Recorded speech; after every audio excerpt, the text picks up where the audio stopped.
Another day, another flight.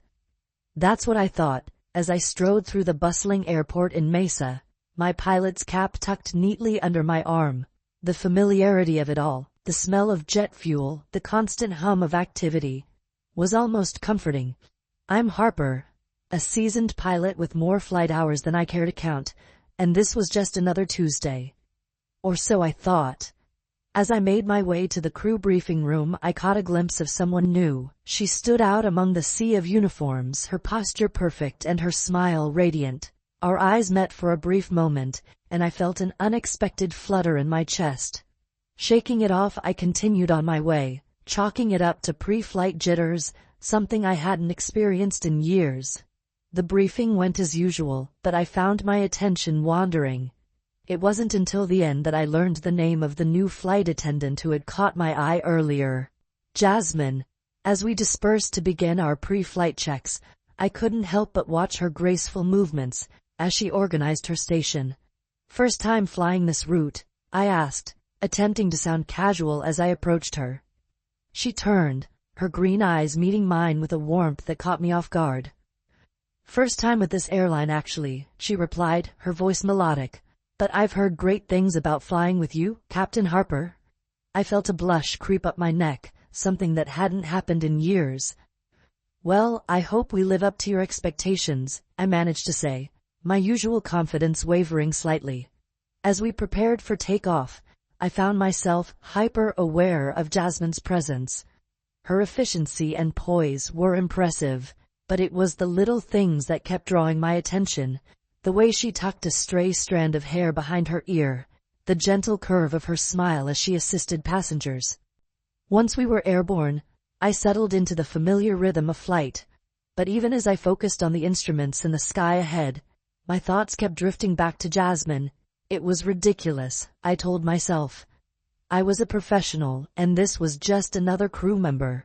About halfway through the flight, we hit a patch of turbulence.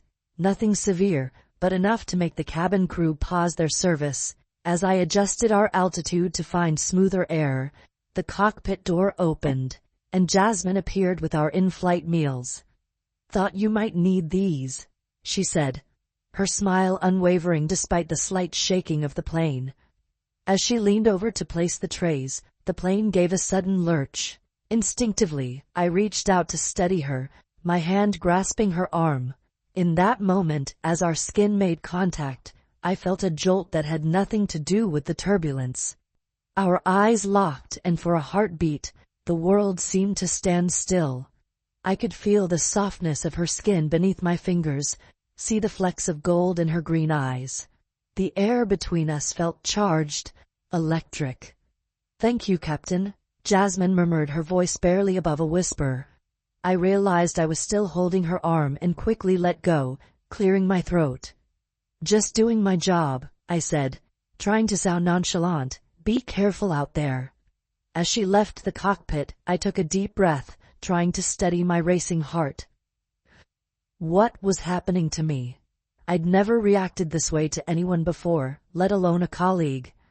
As I turned back to the controls, I couldn't shake the feeling that something had shifted, that this flight was the beginning of something I couldn't yet understand. Little did I know, this unexpected encounter was about to send my well-ordered life into a tailspin, one that would challenge everything I thought I knew about myself and my desires. Over the next few weeks, I found myself looking forward to flights with Jasmine in a way I'd never anticipated. Our friendly rapport grew with each journey, conversations flowing easily during quiet moments. Her laugh, melodic and genuine, became a sound I craved. During one particularly long layover, we found ourselves sharing stories over coffee in the hotel lobby. Jasmine's eyes sparkled as she recounted her adventures as a novice flight attendant. "You wouldn't believe the things passengers try to sneak on board," she said, leaning in conspiratorially. I couldn't help but be drawn in by her animated expressions. "Try me," I challenged, a smile playing at my lips.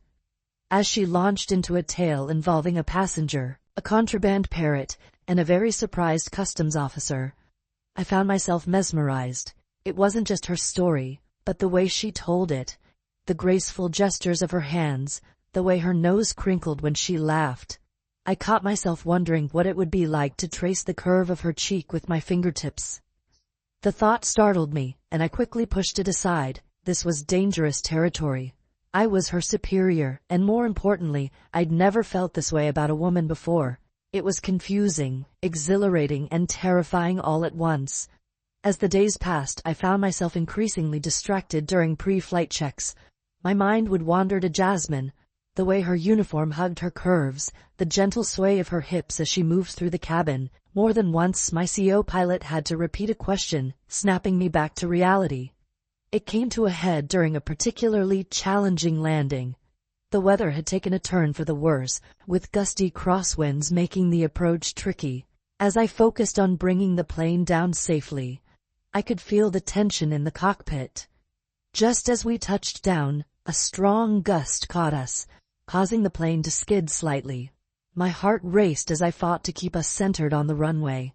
After what felt like an eternity, we came to a stop, safely on the ground.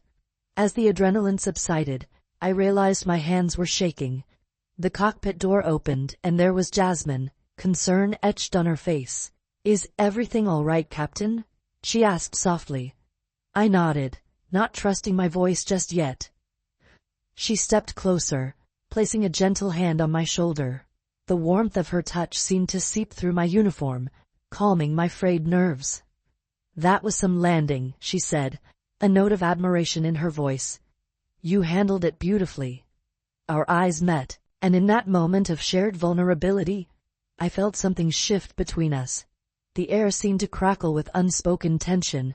I found myself leaning towards her, drawn by an invisible force. Jasmine's breath hitched, her lips parting slightly. For a heartbeat, I thought about closing the distance between us, about tasting those tempting lips. But reality crashed back in as my CO pilot cleared his throat, reminding me where we were. I pulled back, my cheeks burning. "Thank you, Jasmine," I managed to say, my voice hoarse. We should prepare for disembarkation." She nodded, a flicker of something, disappointment, relief, crossing her face before she turned to leave. As the door closed behind her, I let out a shaky breath, my mind reeling. What was I doing? This attraction, these feelings, they were unprofessional, unexpected, and utterly unavoidable. I'd prided myself on my focus, on never letting personal matters interfere with my job, but now with Jasmine, all my carefully constructed walls were crumbling. As I went through the post-flight checklist, my movements mechanical, I couldn't shake the memory of her touch, the look in her eyes. I was falling, and falling hard for Jasmine. The realization both thrilled and terrified me.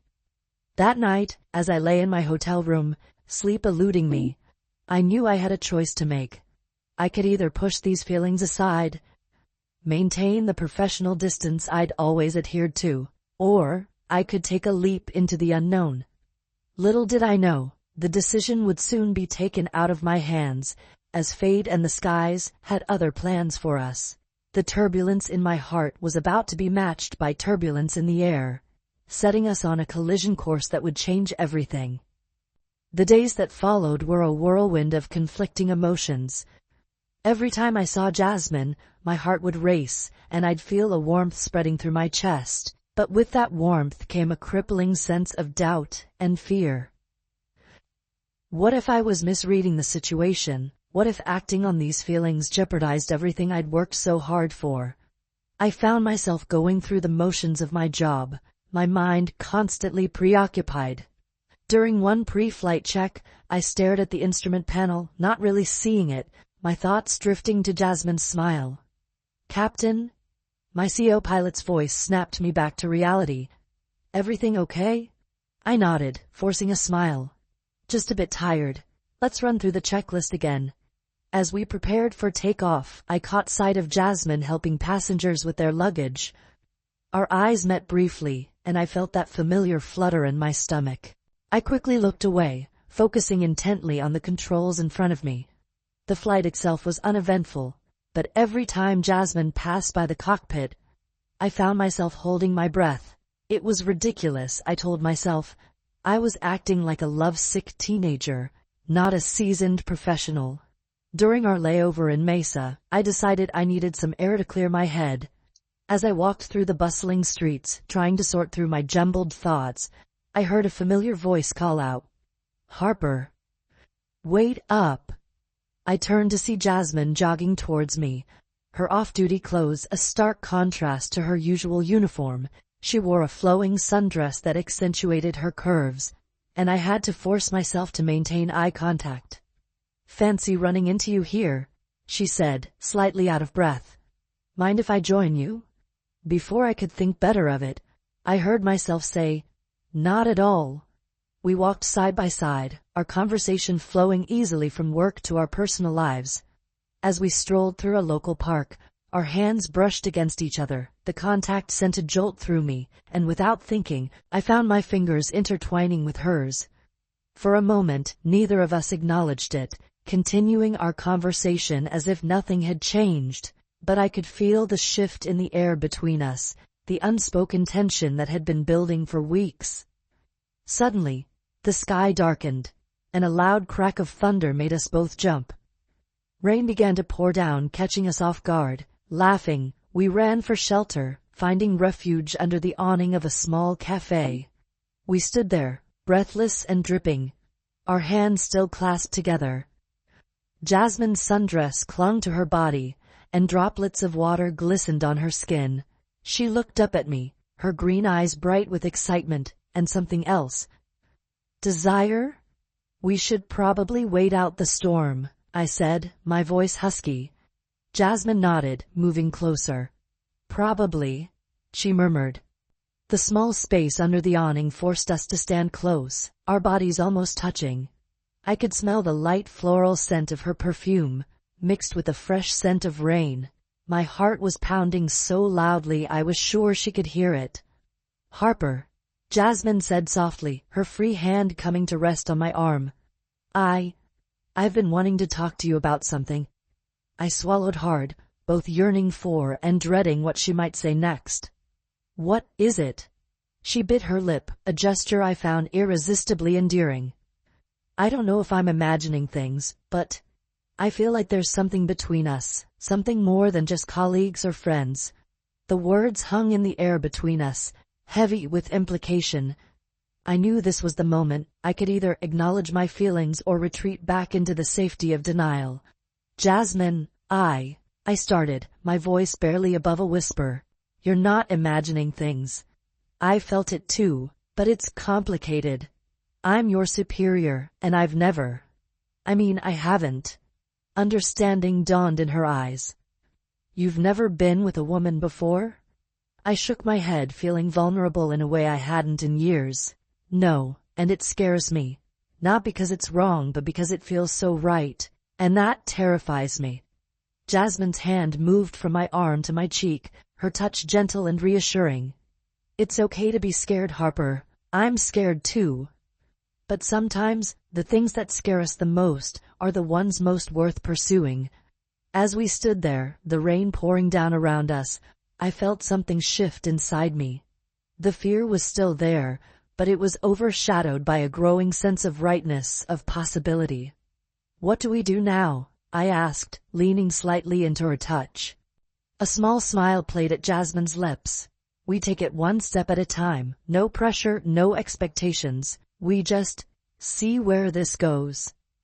As the storm raged on outside our little sanctuary, we talked, really talked, about our fears, our hopes, our pasts, and with each word, each shared laugh and tender glance, I felt myself falling deeper. By the time the rain stopped and we made our way back to the hotel, something had fundamentally changed between us.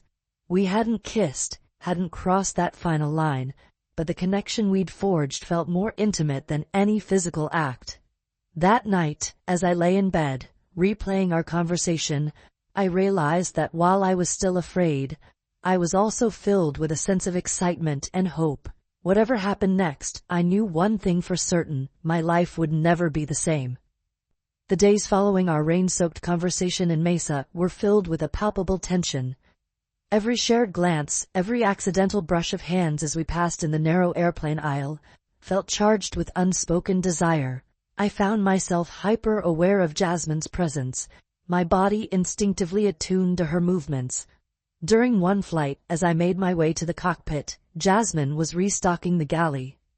Our eyes met, and I felt my breath catch. She smiled, a slow, secret curl of her lips that made my heart race.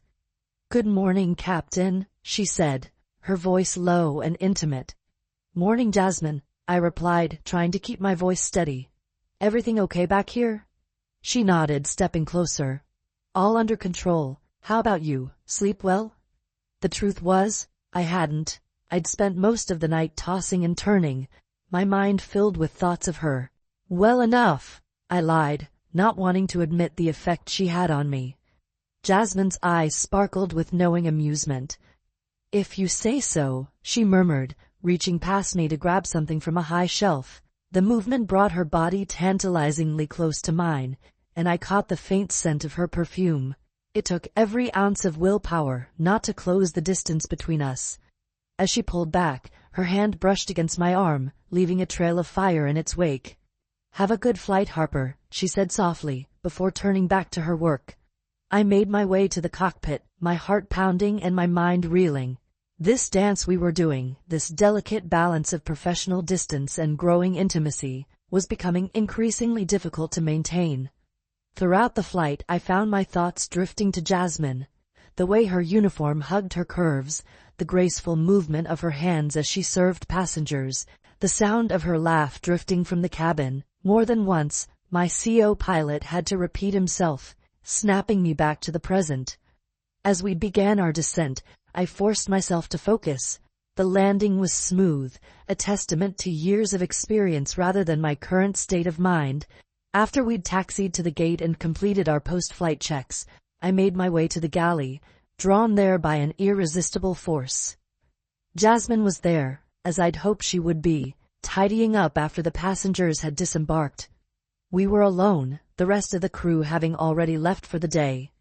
"Nice landing," she said, turning to face me with a smile that made my knees weak. "Thanks," I replied, moving closer. "Jasmine, I trailed off, unsure of what to say. How could I put into words the maelstrom of emotions swirling inside me? The desire, the fear, the exhilaration of this new territory we were venturing into. Jasmine saved me from having to find the words. In 2 quick steps she closed the distance between us, her hand coming to rest on my cheek. "Harper," she whispered, her eyes searching mine. "I can't stop thinking about you." That was all it took. The last of my resistance crumbled, and I leaned in, capturing her lips with mine.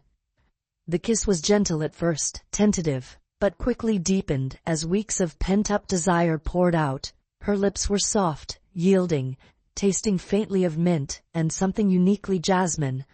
I felt her hands tangle in my hair as mine found her waist, pulling her closer. The world around us faded away, narrowing to just this moment, just us. It was everything I'd imagined and more, sending sparks of electricity through my entire body. When we finally pulled apart, both breathless, I rested my forehead against hers. "Wow," I murmured, unable to form a more coherent thought. Jasmine laughed softly, the sound warming me from the inside out. "Yeah, wow," she agreed, her fingers tracing patterns on the back of my neck.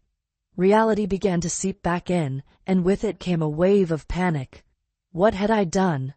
I'd crossed a line, jeopardized my career, opened myself up to a world of complications. I stepped back, my mind racing. "Harper?" Jasmine's voice was laced with concern. "What's wrong?" I shook my head, unable to meet her eyes.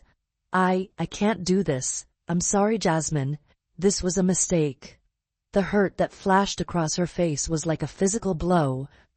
"A mistake?" she repeated, her voice small. "Is that really what you think?" I wanted to take it back, to pull her into my arms and kiss away the pain I'd caused, but fear had taken hold, overriding everything else. "We work together. I'm your superior. It's not right. It's not professional." Jasmine's expression hardened. "Don't hide behind professionalism, Harper. If you're scared, just say so. But don't pretend that kiss meant nothing." Her words hit home. cutting through my feeble excuses. But I couldn't bring myself to admit the truth, to expose the vulnerability I felt. Instead, I retreated further. "I'm sorry," I said again before turning and walking away, each step feeling like lead. As I made my way to the crew hotel, guilt and regret warred with the lingering sensation of Jasmine's lips on mine. I'd hurt her, pushed her away out of fear. But even as I told myself it was for the best, I couldn't shake the feeling that I'd made a terrible mistake. That night, as I tossed and turned in my hotel room, replaying the kiss over and over in my mind, I realized that running away hadn't solved anything. The feelings were still there, stronger than ever. And now, added to the mix was the knowledge of what I was missing, what I'd thrown away.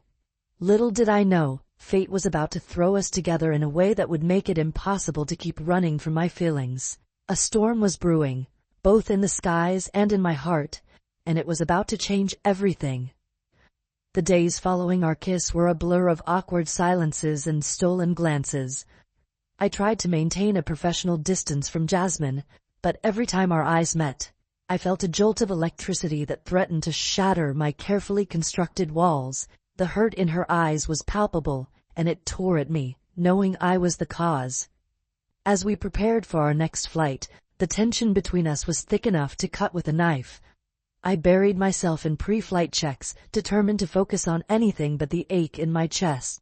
The weather report caught my attention. A severe storm system was moving in, but we were cleared to fly. "Looks like we might hit some turbulence," I said to my co-pilot, grateful for the distraction. As passengers boarded, I caught sight of Jasmine helping an elderly woman to her seat. Her gentle patience and warm smile reminded me of all the reasons I'd fallen for her. Our eyes met briefly, and I saw a flicker of something. Longing, perhaps, before she quickly looked away. We took off without incident, climbing steadily into the darkening sky. The first hour of the flight was smooth, but as we approached the storm front, the ride became increasingly bumpy. I kept a watchful eye on the radar, looking for a path around the worst of it. Suddenly, a flash of lightning illuminated the cockpit, followed almost immediately by a deafening crack of thunder. The plane shuddered violently, and warning lights began flashing across the instrument panel. "We've lost an engine," my co-pilot shouted over the noise of the storm. My training kicked in, adrenaline sharpening my focus. Initiating emergency protocols, I responded, my hands flying over the controls. "We need to find somewhere to land, now." As we battled the storm, struggling to keep the plane level with one engine, my thoughts flashed to Jasmine. Was she okay? Was she scared? The urge to protect her, to make sure she was safe, was overwhelming. I keyed the intercom. "This is your captain speaking. We're experiencing some technical difficulties and will be making an emergency landing. Please remain calm and follow all crew instructions." My voice was steady, betraying none of the fear coursing through me. As I scanned for a suitable landing site, I silently prayed that Jasmine's training would kick in, that she'd be able to handle the situation. Through sheets of rain and flashes of lightning, I spotted a small regional airport. It wasn't ideal, but it was our best option. "Mesa Regional, this is flight 2476, declaring an emergency. We've lost an engine and need to make an immediate landing." The next few minutes were a blur of tense communication with air traffic control calculations and constant adjustments to our approach. The storm raged around us, buffeting the plane and making every movement a struggle. As we descended, I caught glimpses of the cabin through the cockpit door. Passengers were visibly frightened, some crying, others clutching their armrests. And there was Jasmine, moving calmly through the aisles, reassuring passengers and ensuring everyone was in the brace position. Even in the midst of crisis, she was breathtaking. Her strength, her composure. It only made me realize how foolish I'd been to push her away. The runway came into view, a strip of light in the darkness. "Brace for impact," I called over the intercom, gritting my teeth as I fought to keep us steady. The touchdown was hard, the plane bouncing once before the wheels caught. We skidded along the wet runway, the remaining engines screaming as I applied full reverse thrust. For a heart-stopping moment, I thought we might not stop in time. But finally, mercifully, we came to a halt. The cockpit was eerily quiet after the chaos of the landing, the only sound our heavy breathing and the patter of rain on the windshield. "We're down," my CO pilot said, his voice shaky with relief. "You did it, Captain." I nodded, my hands trembling as I began the shutdown procedure. But my mind was already elsewhere. "Take over here," I said, unbuckling my harness. "I need to check on the passengers." As I stepped into the cabin, I was met with a mix of relieved sobs and applause. But I only had eyes for one person. Jasmine stood at the far end of the cabin, helping a shaken passenger out of their seat. Our eyes met across the length of the plane, and in that moment, all the fear and tension of the past hour crystallized into a single, overwhelming realization. I loved her. I made my way down the aisle, my heart pounding. When I reached her, I didn't hesitate. I pulled her into my arms, holding her tightly as if I could protect her from the world. "Harper," she breathed, her arms wrapping around me just as fiercely. I was so scared. "I'm sorry," I murmured into her hair. "I'm so sorry for everything." We stood there, clinging to each other as the adrenaline slowly ebbed away. I knew we had a lot to talk about, a lot to figure out, but in that moment, with Jasmine safe in my arms, I knew one thing for certain: I was done running from my feelings. As we finally pulled apart, I saw a mixture of hope and wariness in Jasmine's eyes. "We should get the passengers off the plane," she said softly. I nodded, reluctantly letting her go. "We'll talk later?" I asked, unable to keep the plea out of my voice. A small smile tugged at her lips. "Later," she agreed. As we turned our attention to the task at hand, guiding shaken passengers off the plane and into the terminal, I felt a sense of anticipation building. The storm outside was beginning to clear, and I hoped that maybe, just maybe, the turbulence in our relationship was clearing too. Little did I know, the challenges we'd face were far from over. But for now, we were safe, we were together, and that was enough. In the aftermath of our emergency landing, the world seemed to move in slow motion. The adrenaline that had kept me going throughout the ordeal began to ebb, leaving me feeling drained and oddly vulnerable. As we guided the last of the passengers off the plane and into the safety of the small regional airport, I couldn't take my eyes off Jasmine. She moved with grace and purpose, her professionalism never wavering despite the chaos we'd just endured. But I could see the slight tremor in her hands, the tightness around her eyes that betrayed her own frayed nerves. Once the immediate crisis had passed and we'd given our statements to the aviation authorities, I found Jasmine in a quiet corner of the airport lounge. She was staring out the window at the storm-darkened sky, her arms wrapped tightly around herself. "Hey," I said softly, not wanting to startle her. She turned, a small smile playing at her lips. "Hey yourself, Captain." The use of my title felt wrong somehow, too formal after what we'd been through. "Jasmine, can we talk?" She nodded, gesturing to the seat beside her. As I sat down, I noticed how close we were, our knees almost touching. The air between us felt charged, heavy with unspoken words and lingering tension. "I owe you an apology," I began, my voice low. "The way I acted after we kissed, it wasn't fair to you." Jasmine's eyes met mine, a mixture of hope and wariness in their green depths. "No, it wasn't," she agreed softly, "but I understand why you did it. This isn't easy for either of us." I took a deep breath, gathering my courage. When we were up there fighting that storm, all I could think about was you, making sure you were safe. And I realized something. She leaned in slightly, her breath catching. "What did you realize?" "That I'm in love with you," I said, the words tumbling out in a rush, "and that I'm tired of running from it, from you." For a moment, Jasmine was silent, and I felt my heart pounding in my chest. Then, slowly, she reached out and took my hand in hers. "I'm in love with you too, Harper," she whispered. "I have been for a while now." The relief and joy that washed over me was almost overwhelming. Without thinking, I leaned in and kissed her. It was different from our first kiss, softer, slower, but no less passionate. I poured everything I felt into that kiss, all the fear and longing and hope. When we finally pulled apart, both slightly breathless, I rested my forehead against hers. "So, what do we do now?" I asked. Jasmine's fingers intertwined with mine. "We figure it out together," she said. "But Harper, are you sure? This could complicate things at work, and I know how much your career means to you." Her words brought me crashing back to reality. She was right. A relationship between a captain and a flight attendant would raise eyebrows, to say the least. But as I looked into her eyes, I knew I couldn't walk away again. "My career is important," I admitted. "But you're more important. We'll find a way to make it work." Just then, my phone buzzed with a message from the airline. As I read it, I felt a knot form in my stomach. "They want us back at headquarters for a full debrief on the incident," I said. "And they've heard rumors about us. They want to discuss our professional conduct." Jasmine's face fell slightly, but she squeezed my hand reassuringly. "We knew this might happen. We'll face it together, right?" I nodded, bringing her hand to my lips and pressing a gentle kiss to her knuckles. Together. The next few days were a whirlwind of debriefings, interviews, and tense meetings with HR.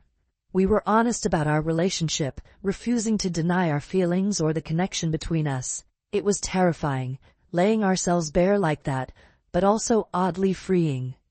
The airline executives were less than thrilled, citing concerns about favoritism and potential distractions in high-pressure situations, but our exemplary handling of the emergency landing worked in our favor. In the end, they agreed to let us continue working, with the caveat that we would be assigned to different flight crews for the foreseeable future. It wasn't ideal, but it was a compromise we could live with. As we left the final meeting, exhausted but relieved, Jasmine turned to me with a mischievous glint in her eye. "So, Captain," she said, her voice low and sultry, "now that we've cleared the air with the higher-ups, how about we celebrate properly?" The look she gave me sent a shiver down my spine. "What did you have in mind?" I asked, my mouth suddenly dry. Instead of answering, Jasmine grabbed my hand and led me towards the elevators. As the doors closed behind us, she pressed me against the wall, her lips finding mine in a searing kiss. When we finally made it to my hotel room, all the pent-up tension and desire of the past weeks came rushing to the surface. Clothes were shed with frantic urgency, hands exploring newly exposed skin with reverent wonder. As we fell onto the bed together, I marveled at the softness of Jasmine's skin, the curve of her hips, the way she arched into my touch. It was new and slightly terrifying, but also achingly right. Our lovemaking was tender and passionate, a beautiful discovery of each other's bodies and desires. As we lay tangled together afterward, breathless and sated, I felt a sense of peace I hadn't known in years. "I love you," I murmured, pressing a soft kiss to Jasmine's shoulder. She turned in my arms, her eyes shining with happiness. "I love you too, Harper, always." As we drifted off to sleep, I knew that whatever challenges lay ahead, we would face them together. Our journey had only just begun, but I couldn't wait to see where it would take us. The months that followed were a delicate balancing act.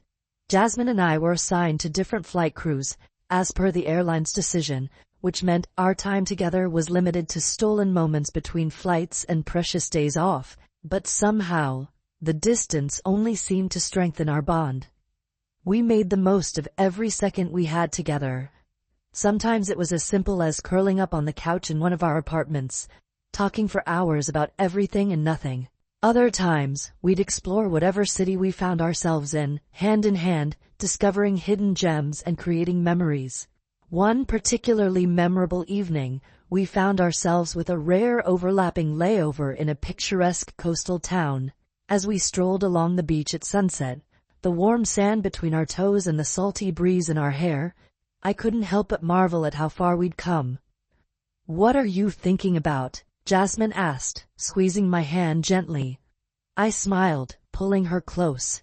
"Just how lucky I am to have you," I replied, pressing a soft kiss to her temple. She laughed, the sound mixing with the crash of the waves. Smooth talker, she teased, but I could see the warmth in her eyes. As beautiful as moments like these were, navigating our relationship at work proved to be a constant challenge. We were professionals, always maintaining appropriate boundaries when on duty. But I couldn't deny the way my heart raced every time I caught a glimpse of Jasmine in the airport, or the ache I felt when I had to watch her board a different plane. The situation came to a head one afternoon when I overheard two of my crew members gossiping in the galley. "Did you hear about Captain Harper and that flight attendant?" one of them whispered, unaware of my presence just around the corner. "Oh yeah, it's the talk of the airline," the other replied. "Bet she got some special treatment to move up the ranks so quickly."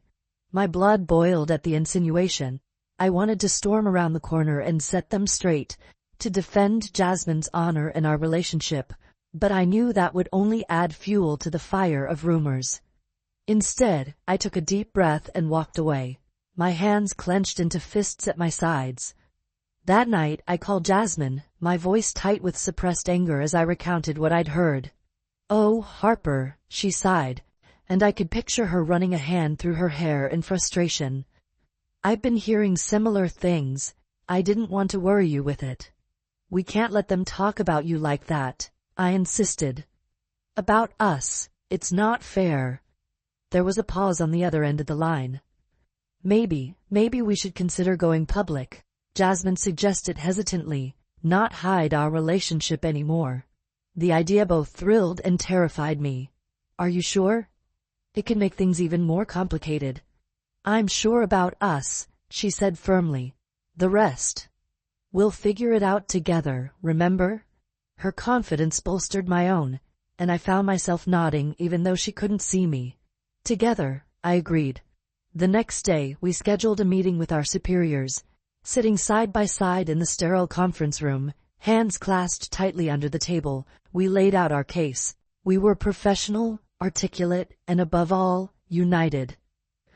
To our surprise, the response was largely positive. While there were still concerns about potential conflicts of interest, our honesty and commitment to our jobs were appreciated. We were told that as long as we continued to maintain professional boundaries at work, the company would support our relationship. As we left the meeting, a weight lifted off my shoulders. Jasmine's smile was radiant as she turned to me. "We did it," she said softly. I couldn't help but pull her into a quick embrace, not caring who might see. "We did," I murmured into her hair. The news spread quickly through the airline grapevine. There were still whispers and sidelong glances, of course, but the worst of the rumors died down. Slowly but surely, our colleagues began to see us as we truly were. Two professionals who happened to fall in love. Months passed, and our relationship only grew stronger. We learned to cherish our time together while respecting the demands of our careers. It wasn't always easy, but it was worth every moment. One evening, as we lay tangled together in bed, basking in the afterglow of our lovemaking, Jasmine propped herself up on an elbow to look at me. "What would you think about taking a vacation together?" she asked, tracing patterns on my bare shoulder. "A real one, not just a layover." The idea was enticing. "Where would you want to go?" Her eyes sparkled with excitement. "How about Bali? I've always wanted to see those beautiful beaches." I grinned, pulling her down for a kiss. "Bali it is," I agreed. "I'll put in for the time off tomorrow." As we drifted off to sleep that night, I found myself dreaming of white sand beaches and crystal clear waters. But more than that, I dreamed of uninterrupted days with Jasmine, free from the constraints of our jobs and the judgments of others. Little did I know our upcoming vacation would bring more than just relaxation. It would bring a pivotal moment in our relationship, one that would test the strength of our bond and force us to confront the future we both longed for. As I held Jasmine close, listening to her steady breathing, I sent a silent prayer of thanks to whatever twist of fate had brought us together. No matter what challenges lay ahead, I knew that with her by my side, I could face anything. The Bali sun was setting, painting the sky in hues of orange and pink, as Jasmine and I strolled hand in hand along the beach. Our week-long vacation had been nothing short of magical lazy mornings spent in bed. adventurous afternoons exploring the island, and romantic evenings watching the sun dip below the horizon. As we walked, the warm sand between our toes and the gentle crash of waves providing a soothing backdrop, I couldn't help but reflect on how far we'd come. From that first spark of attraction to the challenges we'd faced at work, every step had led us here, to this perfect moment. "Penny for your thoughts, Captain?" Jasmine asked, nudging me gently with her shoulder. I smiled, pulling her closer. "Just thinking about how lucky I am," I replied, pressing a soft kiss to her temple. "How about you? What's going on in that beautiful mind of yours?" Jasmine was quiet for a moment, her eyes fixed on the horizon. When she finally spoke, her voice was soft but sure. "I've been thinking about our future, Harper, about what comes next for us." My heart skipped a beat. We talked about the future in vague terms before, but something in her tone made me think this was different. "Oh? And what do you see?" She stopped walking, turning to face me. The setting sun cast a golden glow on her skin, making her look even more breathtaking than usual. "I see us," she said, her green eyes meeting mine. "Together, always." I felt a lump form in my throat, overwhelmed by the love I saw reflected in her gaze. "I see that too," I managed to say. Jasmine took a deep breath as if steeling herself for something. Then, to my utter amazement, she lowered herself to one knee in the sand. "Harper," she began, her voice trembling slightly with emotion. "You've changed my life in ways I never thought possible. You've shown me what true partnership looks like, both in the air and on the ground. I can't imagine spending another day without you by my side." She reached into her pocket and pulled out a small velvet box. As she opened it, revealing a beautiful diamond ring, I felt tears welling up in my eyes. "Will you marry me?" Jasmine asked, her eyes shining with hope and love. For a moment I was speechless, overcome with emotion. Then, without hesitation, I nodded. "Yes," I breathed. "Yes, of course I'll marry you." Jasmine's face broke into a radiant smile as she slipped the ring onto my finger. I pulled her to her feet and into a passionate kiss, pouring all my love and joy into it. As we embraced, I could taste the salt of happy tears on both our lips. When we finally pulled apart, both breathless and giddy, I couldn't stop staring at the ring on my finger. "It's beautiful," I murmured. "But when did you have time to get this?" Jasmine laughed, the sound mingling with the crash of the waves. "I've had it for months," she admitted. "I was just waiting for the perfect moment." As we made our way back to our beachfront villa, arms wrapped around each other, we couldn't stop grinning. The future stretched out before us, full of promise and adventure. Over the next few days, as we shared our news with family and friends back home, we began to discuss what our married life might look like. We knew there would be challenges. Our careers still demanded long hours and time apart, but we were committed to making it work. "Maybe it's time we considered a change," I mused one evening as we lay in bed, Jasmine's head resting on my chest. "We could look for positions that would let us be based in the same city at least." Jasmine propped herself up on an elbow, her expression thoughtful. "I've actually been thinking about that," she said. "What would you think about starting our own charter airline? Something small, specializing in luxury trips or corporate flights?" The idea was intriguing. It would be a risk, certainly, but the thought of building something together, of combining our skills and experience into a shared dream, was incredibly appealing. "It would be a lot of work," I warned, even as excitement began to build in my chest. Jasmine grinned, leaning in to press a soft kiss to my lips. "Good thing we make such a great team then." As our vacation came to an end and we prepared to return to the real world, I found myself filled with a sense of anticipation rather than dread. Yes, there would be obstacles to overcome, telling our employers about our engagement, potentially leaving our jobs to start our own venture. But I knew we could handle anything as long as we were together. On our last night in Bali, we stood on the balcony of our villa, watching the stars twinkle above the ocean.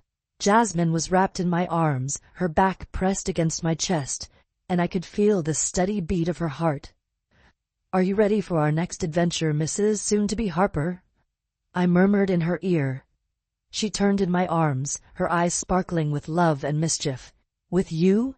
Always," she replied, pulling me in for a kiss that promised a lifetime of love and passion. As we sealed our commitment under the Bali sky, I knew that no matter what turbulence life might throw our way, Jasmine and I would navigate it together. Our love story, born in the skies and nurtured through challenges and triumphs, was far from over. In fact, the most exciting chapter was just beginning.